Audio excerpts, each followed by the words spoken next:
Hello, we're back again.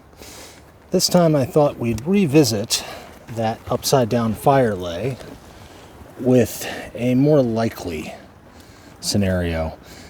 This is done with one chunk of oak firewood that I have in my pile, and then I've got some standing in for our kindling, some applewood chips that I previously used for smoking on the grill, and then some dry twigs and sticks from the forest, and one of the disc fire starters in the inside that we made in the previous video.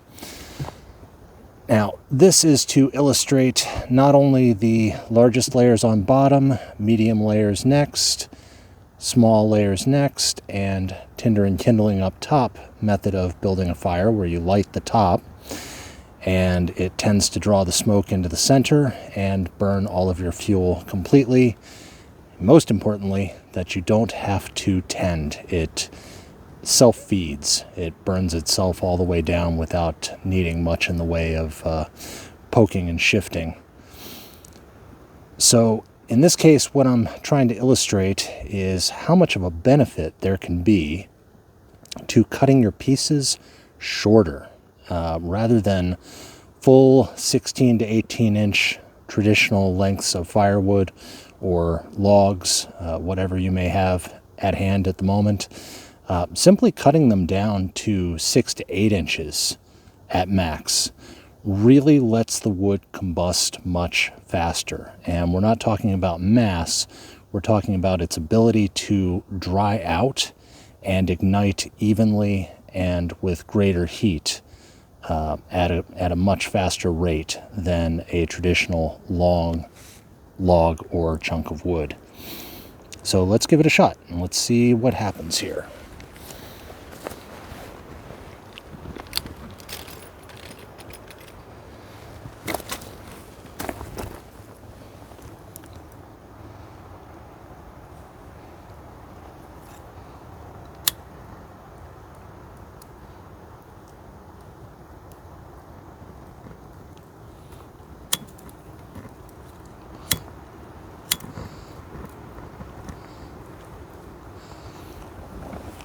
Well, that is not the torn edge of the cotton now, is it?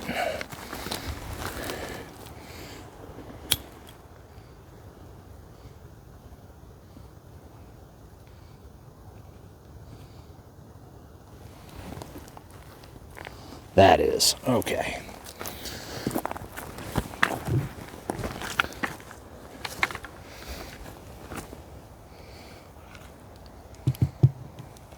So now we'll sit back and see what you think about my idea of shorter pieces overall.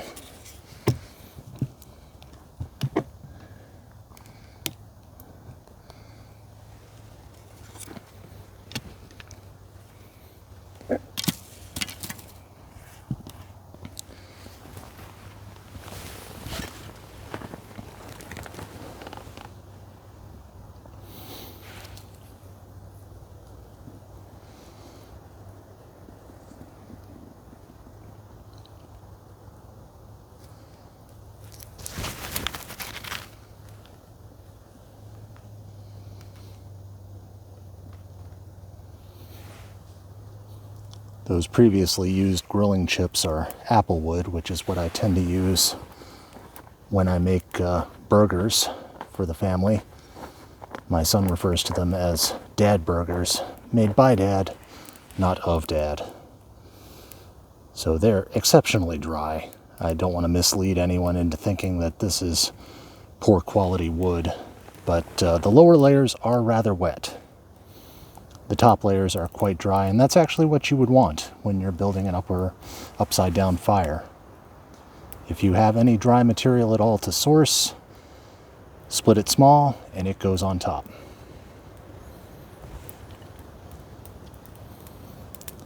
Again, the top layer can be and should be as disorganized and chaotic as possible to allow the flame to grow and spread and make sure it gets enough oxygen. And then each layer below your kindling and tinder layer should be organized and tight together and at a perpendicular angle to each other. So layer 1 goes straight, layer 2 goes at a 90-degree angle to that, layer 3 goes at a 90-degree angle to layer 2, etc., all the way down.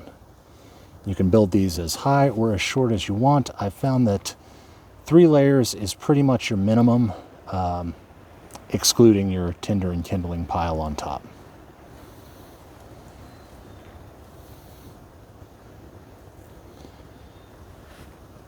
We're using one of those paraffin and lamp oil fire starters made from makeup remover cotton rounds that we made in a previous video.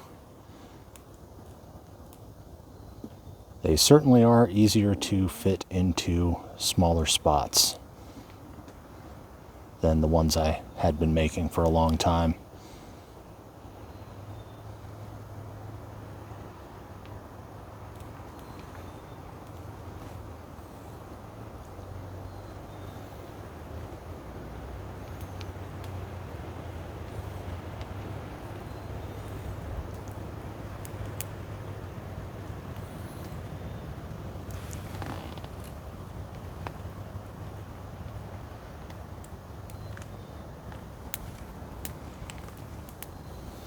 Now, I'm going to estimate that this amount of wood is going to burn for right around 30 to 35 minutes at the outside without having anything added to it. But a wonderful aspect of this type of fire is you can light this up, assuming you don't need your body heated immediately, but rather if you were starting a fire at camp or for cooking coals later on, or to add things to later, you can start this and walk away. You don't need to watch it for a long time. You'll notice I'm not going to be poking at this at all. It will drill straight down through the center, heating the layers above, below it, and those will begin to outgas and smoke, which will catch in the active flame and continue to build a hotter and hotter bed of coals that goes right down through the middle. So the hands-off method, which is really nice in, well, for me, almost all cases, but generally a handy thing to know how to do.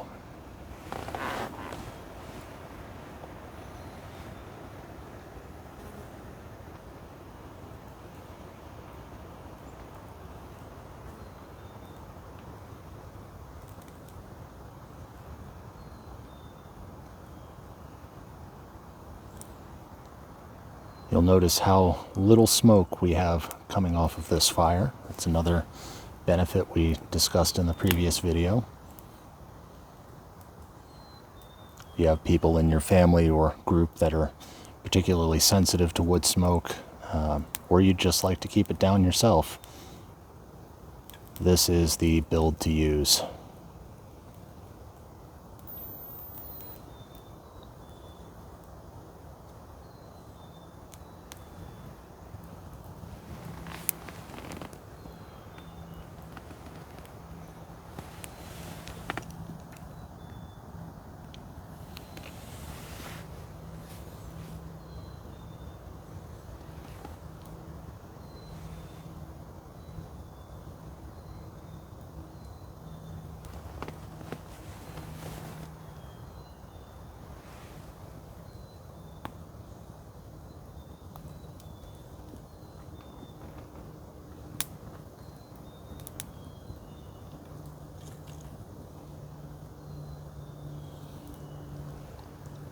I'll pause this for a moment and we'll come back when one of the next layers has ignited.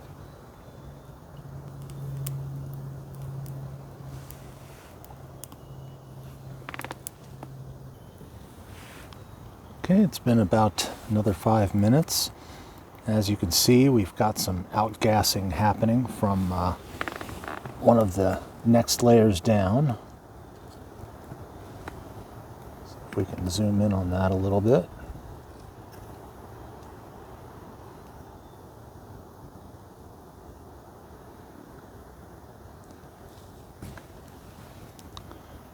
those remaindered applewood chips smell just wonderful.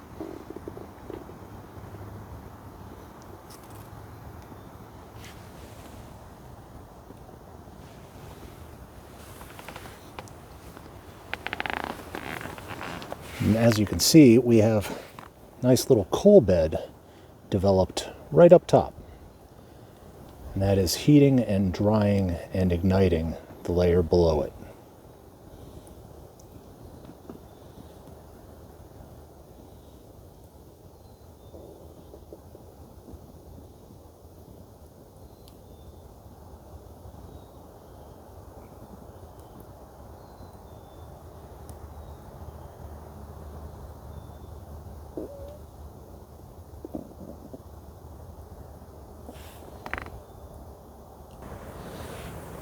Now we're getting to what I considered to be the central theme of this particular revisit, is with the shorter pieces. If you'll notice, on that right smaller piece near the top, you can see the wood boiling out right there.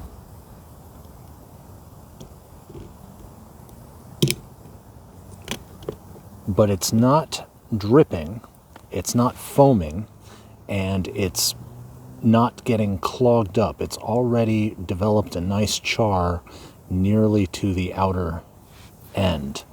And that's the real benefit of cutting your pieces shorter. No matter how big you want your fire to be, I consider it to be a really big benefit to go with shorter pieces in the beginning.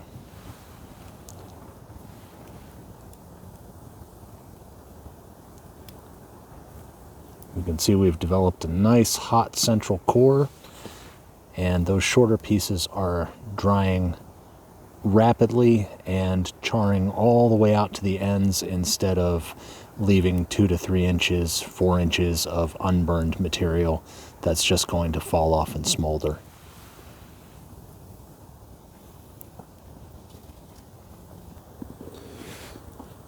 Okay. So excluding our pauses in the video, we've been burning for over 22 minutes already, and with that coal bed that rests right on top and lashing together a quick tripod out of a dead sapling, we could have suspended water or a pot over the center of this thing and have already boiled 2 liters of water, no problem, or started cooking a meal and just lowering the line as it burns straight down. As you can see, there's really very little smoke. We have very bright sunlight, so whatever smoke there is highly visible, but from 2 feet away, it's not noticeable at all. It's no Dakota smoke hole fire, but I can't build those in this area anyway due to all the pine roots. You have a pretty substantial chance of igniting pine roots underground and starting an underground fire. And I do take fire safety pretty seriously. So what I've done here for my personal fire pit out in our backwoods camp is surrounded the entire area with rocks around the fire ring. The fire ring itself is set deep into the ground with a layer of rock underneath, and the lining of the pit itself is layered with lava rocks. And then I've got a couple of andirons in there from Lee Valley Tools. Very inexpensive for stainless steel. They've lasted really well to prevent any chance of accidents. And of course, around the rock ring, around the fire ring, I clear out any leaves and brush and keep it cleared as the wind blows them back in. As you can see, we have a happy, cheery little fire here that's burning a lot of its own smoke and making the absolute most out of one piece of wood and some scrap wood and tinder kindling.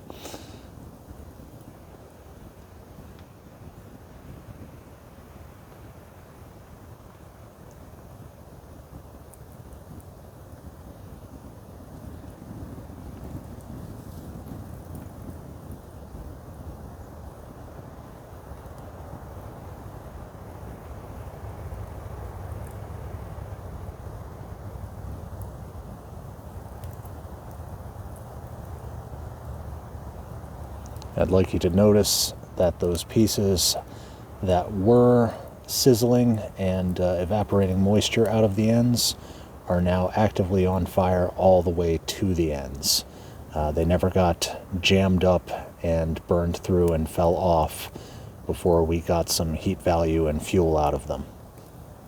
So short pieces are the way to go, in my opinion, whenever you have the option.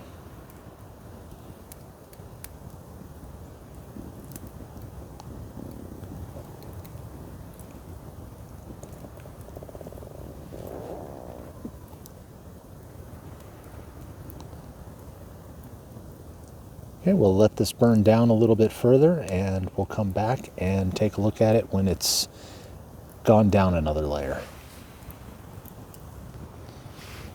Okay, we're at somewhere around the half-hour mark of actual burn time, and as you can see, it has collapsed in on itself in the most wonderfully predictable manner.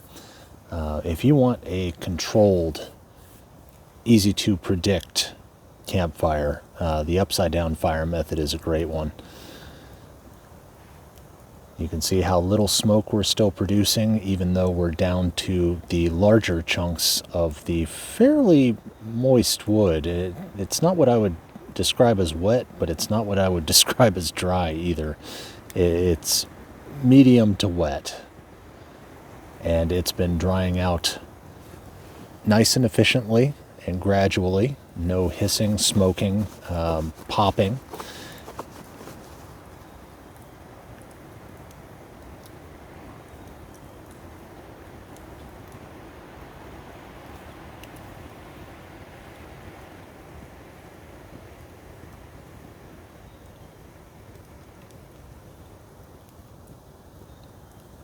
But I will say that cutting the shorter pieces, I kind of tend to think of it as, let's make the inverse square law work for us for once, in that the shorter pieces dry out an order of magnitude faster and more efficiently than the ones that may just be 3 or 4 inches longer, 5 inches longer.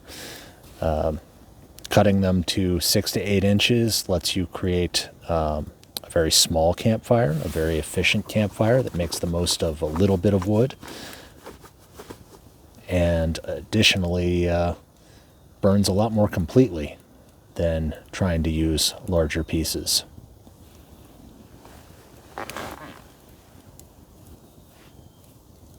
And we'll come back in a little bit when it gets down to that final layer.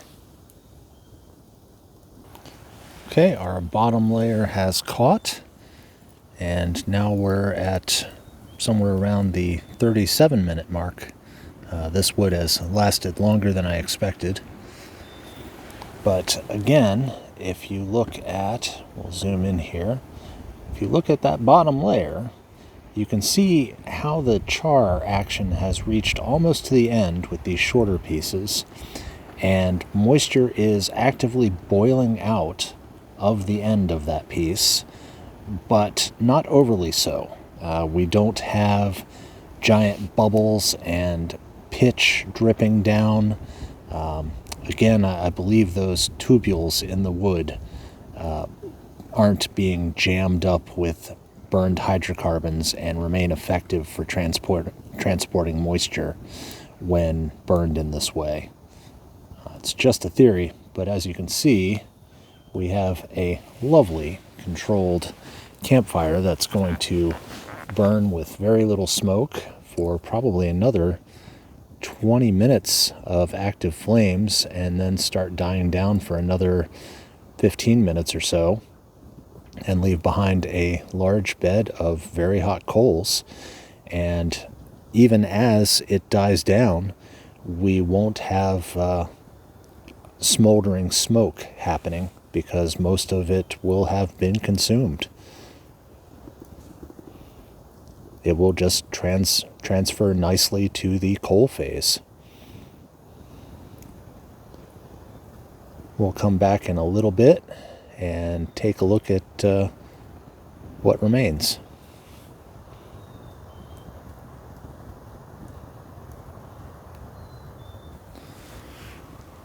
Okay, we're coming up on the 1 hour mark, and again, this was just with one medium to large size chunk of standard firewood, plus a little kindling and tinder on top. And I'd like to call out how controlled this burn has been. You can see how centered it has stayed, how orderly it has remained, and how self-feeding it has been. The coals that you see on the very top, the white, black, gray mass, is still extremely hot and still adding quite a bit to the equation. And we're burning all the way down to the base layer.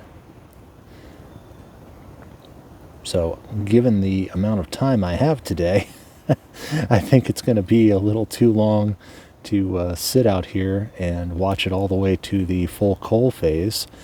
As you can see from the pieces along the side, when I do leave, I always put these out with an abundance of water. I have a 5-gallon bucket off to the side. But yeah, so if you're interested in how to build an outdoor or an upside down fire outdoors or in a wood stove, my previous video will show you exactly how I structure them. It's really easy, very easy to remember, very easy to do, and lets you use wetter wood that you have available on the bottom layers. And I hope you enjoyed and learned something about the benefits of using shorter pieces of wood to start. That's really what this was all about, just showcasing the difference between standard length and shorter lengths. Even for traditional campfire builds, log cabin, teepee style, etc., go with shorter pieces if you can. It makes a huge difference. All right, I hope you enjoyed and learned something, and I'll see you next time. Thanks for your time, and have a great day.